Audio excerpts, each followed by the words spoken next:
നമസ്കാരം. എൻ്റെ പേര് ചന്ദ്രൻ തിരുമേനിയാണ്. എനിക്ക് 77 വയസ്സായി.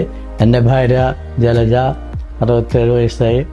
ഞങ്ങൾ ചെറിയ ഒരു വീടുണ്ടാക്കണമെന്ന് താല്പര്യം ഉണ്ടായിരുന്നു.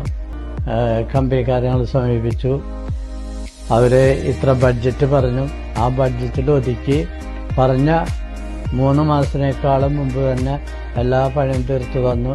അതിൽ പ്രധാനമായിട്ട് ഉള്ള സ്ഥലത്ത് ഒതുക്കി 4 ഭാഗം നല്ല സൗകര്യം ഉണ്ടാക്കി തന്നു. നല്ല ക്വാളിറ്റിയുള്ള മെറ്റീരിയൽ ഉപയോഗിച്ചിട്ടുണ്ട്. അതിൽ ഞങ്ങൾ ഫുൾ സാറ്റിസ്ഫൈഡ് ആണ്. ഇത് 2 വർഷത്തിൽ മേലെ ഇത് പണിത് കഴിഞ്ഞിട്ട് ഇപ്പോൾ യാതൊരു വിധത്തിലുള്ള കംപ്ലൈൻറ്റ് ഞങ്ങൾ ഇതുവരെ കണ്ടിട്ടില്ല. ഞങ്ങൾ ഫുൾ സാറ്റിസ്ഫൈഡ് ആണ്.